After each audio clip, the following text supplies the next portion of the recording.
एकदम लास्टत नाकेरे এনেকে উলিয়াই দিবা তেতিয়া কি হয় মগজুত এটা মানে কি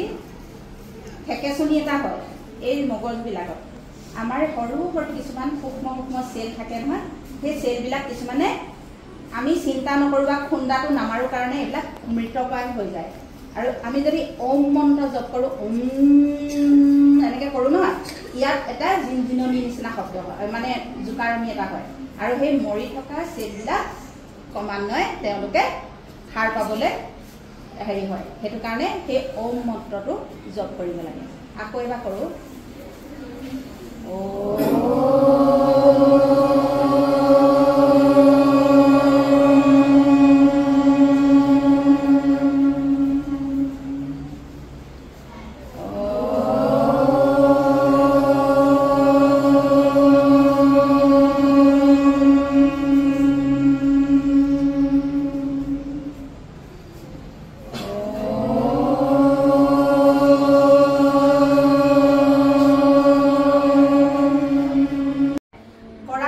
হাতৰ আঠদুখলে চাবলে কৈছে প্ৰথমতে চাই পেলে ক'ব লাগিব কৰাগ্ৰে বসতে লক্ষ্মী মানে লক্ষ্মীয়ে কোন হয়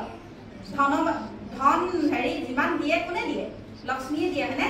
গতিকে তেওঁৰ কথা আমি স্মৰণ কৰিব পাৰো হাতৰ আগত লক্ষ্মী থাকে আৰু হাতৰ মধ্য এই যে মধ্য অংশটো কোন থাকে কৰ মধ্যে সৰস্বতী আমাৰ কোন হয় বাগদেৱী মানে আমাৰ লিখা পঢ়া শুনা কৰা বিলাকত সেই গৰাকী আমাক লাগ দিব লাগিব তেতিয়াহে আমি লিখা পঢ়াত স্মাৰ্ট হ'ম পঢ়িব পাৰিম তেতিয়া হয়নে আৰু কৰ মূলেটো গোবিন্দ মূল অংশ এই দুখৰ মানে এই অংশটো আমাৰ গোবিন্দ বহি থাকে হয়নে ব্ৰহ্মা বিষ্ণু এই সকল এই দুখত বহি থাকে আৰু সেইকাৰণে আমি এই অংশটোলৈও চাব লাগিব গতিকে তোমালোকে হাঁহি কৰি কিবা কৰি নাথাকিবা একদম ধুনীয়াকৈ শুনা আৰু কাম দি শুনিলে তোমালোকৰ কামত দিব হয়নে প্ৰথমতে শ্ৰোতা হ'ব লাগিব তাৰপিছতহে কোনোবা বক্তা হয় গতিকে খুব সুন্দৰকৈ শুনিবা আৰু সুন্দৰকৈ তোমালোকে ডাঙৰ হ'লে আমি এতিয়া এনে অকণমান জানি তোমালোকক শিকাইছো তোমালোকে ডাঙৰ হৈ গোটেই স্কুল নিচিনা কলেজৰ নিচিনা তোমালোকে এইবোৰ কৰিব পাৰিবা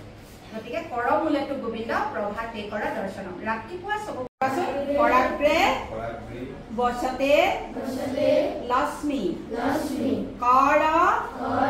মধ্যে সৰস্বতী কৰ মূলেটো গোবিন্দ প্ৰভাতে কৰ দৰ্শনম এনেকে তোমালোকে কেইবাবাৰো কৰিবা যিমান কিবা পাৰা আমি মন্ত্ৰটো গাব লাগে কৰাগ্ৰে বসতে লক্ষ্মী কৰ মধ্যে সৰস্বতী কৰ মূলেটো গোবিন্দ প্ৰভাতে কৰ দৰ্শনম গম পাইছানে